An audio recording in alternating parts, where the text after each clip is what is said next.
You will hear a guide at an outdoor sculpture park talking to a group of visitors. First, you have some time to look at questions 11 to 16.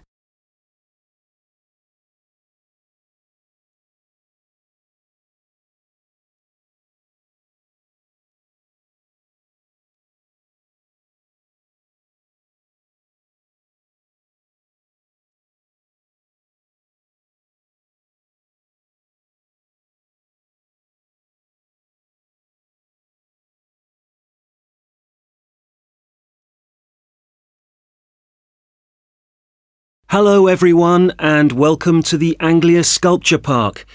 Right, well, the idea behind the sculpture park is that it's a place where works of art such as large sculptures and carvings can be displayed out of doors in a natural setting.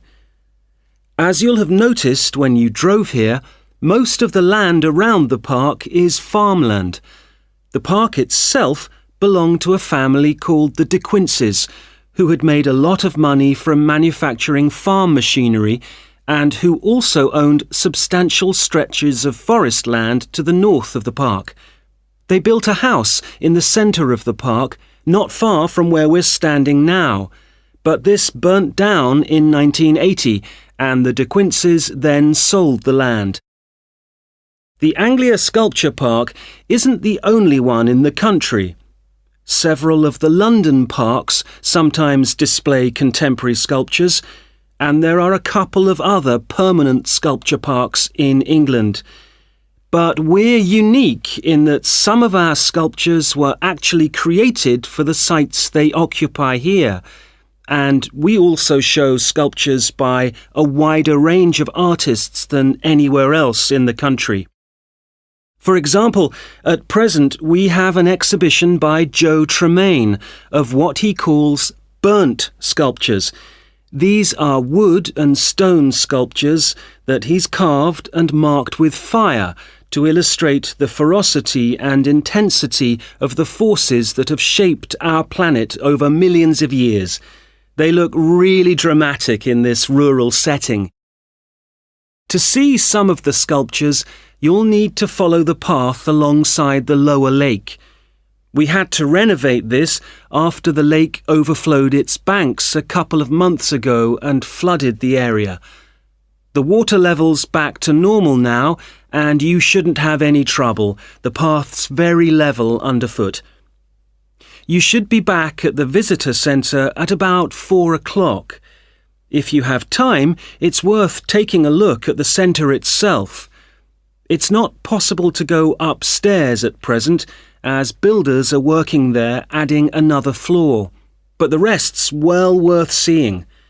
The architect was Guy King.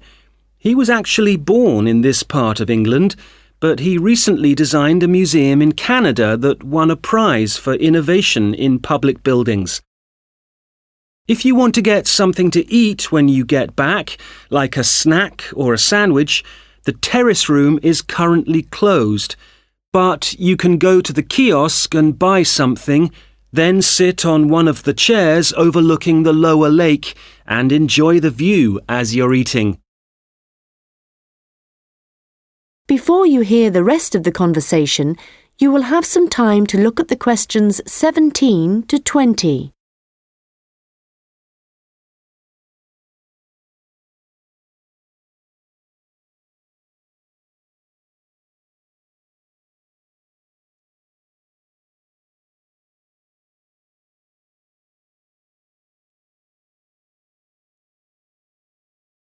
Now listen and answer questions 17 to 20.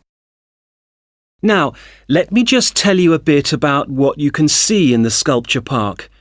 If you look at your map, you'll see the visitor centre, where we are now, at the bottom, just by the entrance. Since we only have an hour, you might not be able to get right around the park, but you can choose to visit some of the highlights. You might like to take a look at the Joe Tremaine sculptures, which are displayed on this side of the upper lake, just behind the education centre and near the bridge. They're really impressive, but please remember not to let your children climb on them. One of our most popular exhibitions is the Giorgio Catalucci bird sculptures. They're just across the bridge on the north side of the lower lake. I love the way they're scattered around in the long grass beside the lake, looking as if they're just about to take to their wings. You could also go to the garden gallery. It's on this side of the upper lake. From the visitor centre, you go to the education centre, then keep on along the path and you'll see it on your right. There's an exhibition of animal carvings there which is well worth a look. We also have the Longhouse. That's quite a walk. From here, you go to the bridge and then turn left on the other side. Soon you'll see a winding pathway going up towards the northern boundary of the park. Go up there and you'll find it at the top. They have some abstract metal sculptures that are well worth seeing if you have time. OK, well, now if you... That is the end of section 2. You now have half a minute to check your answers.